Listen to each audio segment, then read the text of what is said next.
본래 국기는 나라의 정통성과 역사를 상징합니다. 하지만 몇몇 국기는 의미와 애국심에 상관없이 패션 아이템으로 많은 사람에게 사랑을 받습니다. 대표적으로 성조기와 유니언잭을 예로 들 수 있는데요. 성조기는 수많은 패션 아이템뿐 아니라 마블 시리즈의 캐릭터에서 미국을 상징하기도 하며 유니언잭 또한 수많은 브랜드들의 패션 디자인으로 활용되고 있습니다. 그런데 전 세계 패션의 본고장인 프랑스에서 놀라운 일이 벌어지고 있다고 하는데요. 바로 프랑스를 대표하는 브랜드인 루이비통에서 한국의 태극기를 성조기처럼 패션 아이템으로 사용하기 시작한 것입니다.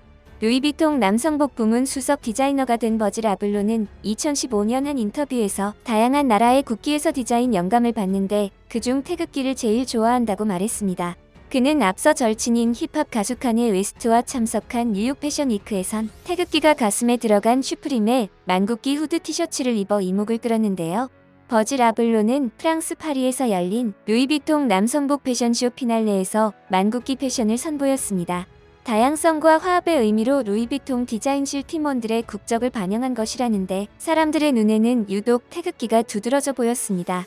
세계 패션의 중심지인 파리 한복판에 오른 태극기가 반가워서 그렇게 보이는 건지도 모르지만 객관적으로 봐도 태극기는 눈에 잘 띄는 곳에 배치돼 다른 국기보다 눈에 띄었습니다. 촌스럽거나 어색하지도 않았습니다. 이에 많은 사람들은 태극기도 패션이 된 시대가 오고 있는 것일까라는 말도 나왔습니다. 앞서 말했듯이 성조기와 유니언잭과 달리 태극기는 한국인들도 입지 않을 만큼 패션과 무관했습니다. 그나마 2002년 한일 월드컵을 기점으로 태극기를 활용한 옷과 소품이 유행했지만 응원복이나 기념품이 대부분이었으며 이후에도 올림픽과 월드컵 같은 국가 대항 스포츠 경기에 반짝 등장했을 뿐 한국에서도 잘 사용되지 못했습니다. 그런 태극기를 패션으로 끌어올린 건 해외 패션 업체들입니다. 프랑스 패션 브랜드 메종 키츠네는 2015년 태극기의 태극 문양과 건곤감리 4배를 응용해 캐주얼 의류를 출시했고 미국 브랜드 오프닝 세레모니는 2017년 태극기와 한글, 호랑이, 무궁화 등을 활용해 코리아 바시티 재킷을 내놨습니다. 스포츠 브랜드 나이키와 아디다스도 태극기의 색상과 문양을 활용한 한정판 운동화를 여러 차례 선보였죠. 스트리트 브랜드 슈프림과 노스페이스가 협업해 만든 태극기 패딩 또한 화제가 되었습니다. 그러한 잊을만하면 종종 등장했던 태극기 패션이 루이비통 패션쇼에서 절정에 달한 셈이었습니다. 그리고 루이비통뿐 아니라 라코스테 디자이너도 2012 런던 올림픽 당시 태극기를 사용한 티셔츠를 만들었습니다. 물론 런던 올림픽 기념 디자인이었기에 태극기뿐 아니라 다른 국기의 디자인도 존재했지만 당시 라코스테 디자이너가 가장 예쁜 국기를 선점해 제작했다고 밝혀 화제를 모았습니다. 또한 당시 태극기 티셔츠는 런던의 헤롯 백화점 근처의 매장들에서 가장 눈에 띄는 곳에 전시되기도 했습니다. 한편 태극기는 유럽의 패션 디자이너들에게만 관심을 받는 것이 아니었습니다. 한국에서 40년간 살아온 프랑스인 사업가 퀴에르 코에나크닌 씨는 태극기는 세계에서 가장 아름다운 국기입니다. 그 아름다움을 한국 사람들이 더 잘 모르는 것 같습니다. 라고 말했습니다. 이어 그는 한국의 국기 안에 들어있는 태극 문양은 완전한 자유의 상징입니다.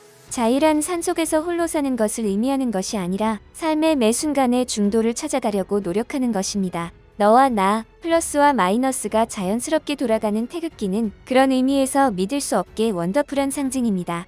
라며 태극기와 한국에 대한 애정을 드러냈습니다. 이처럼 프랑스 주류에서 한국의 태극기를 비롯한 한국의 문화가 주목을 받고 있습니다. 6.25 전쟁 당시 참전에 한국을 지켰던 프랑스에서 역으로 한국의 문화를 찾고 소비하기 시작한 것입니다. 앞서 2016년은 한국과 프랑스 수교 130주년이었습니다. 양국의 본격적인 역사는 1948년 대한민국이 정부를 수립한 후 프랑스 샤이오궁에서 열렸던 유엔 총회에 참가하며 시작됐습니다. 당시 한국의 독립을 승인받고 미국, 중화민국, 영국 등이 한국을 정식으로 승인하는 개별적인 외교 절차를 밟게 되는데 프랑스는 한국을 승인한 네 번째 국가로서 한국과의 외교를 재개하고 1949년 한국의 주한 프랑스 공사관이 개설됩니다. 그 후 한국전쟁이 발발하며 양국은 혈맹이 되었습니다. 프랑스는 1950년 7월 참전국으로는 7번째로 6.25 전쟁에 파병했는데 다른 나라보다 힘든 상황 속에서도 기꺼이 파병한 나라로 손꼽힙니다. 사실 한국전쟁 당시 유엔 회원국들이 공동 대응하기로 했을 때 프랑스는 역사적, 국제적 위상과 책임에 부합하는 수준의 파병을 할 수 없는 상황이었습니다. 아직 2차 대전에서 회복하지 못한 데다 인도차이나에서 호찌민과 구엔지아비 이끄는 북베트남군을 상대로 전쟁을 치르는 중이었습니다. 물리적으로 전력을 보탤 여유 자체가 없었던 것입니다. 하지만 프랑스는 파병해야 했습니다. 프랑스는 유엔 안전보장이사회의 상임이사국으로서 유엔군 파병에 찬성해야만 했습니다. 심지어 자국 사정이 심각한데도 프랑스 국민들조차 한국에 파병을 해야 한다는 여론이 강했습니다. 고심 끝에 프랑스 육군은 현역과 예비역을 통틀어 자원자를 받아 엘리트 부대를 꾸리고자 했습니다. 프랑스는 특수임무부대 조직 방식을 택하면 구색을 갖출 수 있을 것으로 기대했습니다. 그러던 중 역전의 노장인 라울 마그랭 베르느레 중장이 대대장으로 가겠다고 나선 것입니다. 라울 마그랭 베르느레, 그는 제1차 세계대전에 참전했고 제2차 세계대전 당시에는 외인 부대를 지휘했습니다. 프랑스군을 이끌며 무장저항 운동을 했던 대표적 인물입니다. 라울 마그랭 베르느레는 현재 프랑스가 승전국의 위치를 누릴 수 있는 역사적 실체적 근거를 보장한 소중한 국가적 자산이었습니다. 그는 한국으로의 파병을 자처하면서 육군 중장이었던 당시 중령으로의 강등을 자처하기도 했습니다. 이렇게 어려운 상황 속에서 파병된 프랑스군은 엄청난 선전을 거듭했습니다.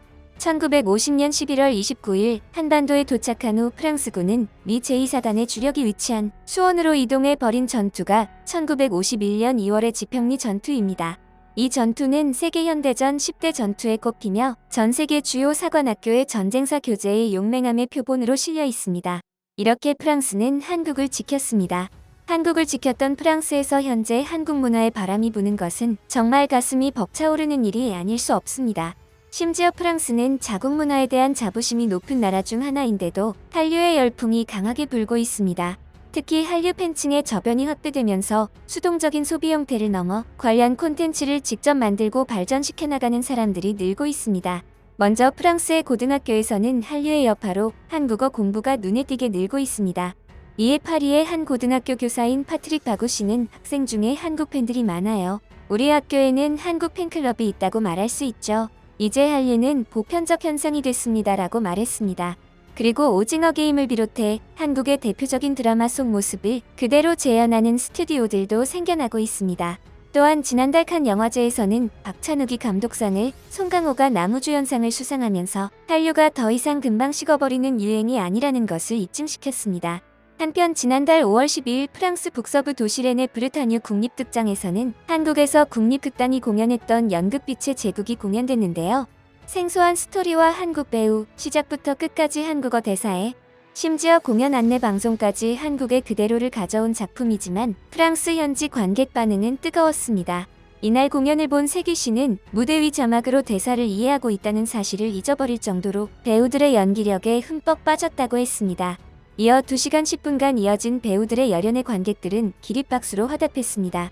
또한 이번 연극은 프랑스 연극계에서 엄청난 호평을 받으며 올해 연극 무대에서 가장 주목받는 작품 중 하나라는 평가도 나오고 있습니다. 현재 빛의 제국의 조용한 성공은 K-팝과 웹툰, 드라마 등으로 시작한 한류가 공연, 예술 등 새로운 지평으로 확산하며 여러 방면에서 업그레이드하는 현실을 상징합니다. 이 연극의 기획과 연출을 맡은 아르튜르 노지시엘 TNB 극장장은 한국 문화에 대한 높은 관심은 여전히 10에서 20대에 집중된 것이 사실이라면서도 한국에 대해 잘 모르는 위 세대는 이런 연극 같은 새로운 루트를 통해 한국 문화의 매력을 발견하고 있다고 했습니다. 더불어 한류는 프랑스의 카페 문화까지 바꾸고 있는데요. 프랑스 파리 2구에는 K-팝 마니아들을 위한 공간 킥 카페가 있습니다. 지난해 5월 문을 연 이 카페에서는 K-팝 음악이 흘러나오고 K-팝 그룹의 이름이나 노래 제목을 딴 음료를 볼 수 있습니다. 또 한국식 다과와 디저트, K-팝 굿즈와 라면과 같은 제품을 팔며 매주 K-팝 관련 행사를 엽니다. 심지어 킥 카페를 창업한 프랑스인 트루옹 씨는 킥 카페를 전 세계에 진출시키겠다는 포부를 밝혔으며 더 많은 K-팝 팬을 확보하기 위해 이용 등에 우선 분점을 내고 10년 후에는 유럽과 미국에까지 프랜차이즈를 내겠다는 꿈을 전했습니다. 이처럼 현재 프랑스의 도움을 받았던 한국의 문화가 프랑스의 주류로 떠오르고 있는 놀라운 상황이 나타나고 있습니다. 72년 전 프랑스의 도움을 잊지 않고 양국의 협력이 계속되기를 바랍니다. 오늘 영상도 시청해주셔서 감사드리며 내일 다시 찾아오겠습니다.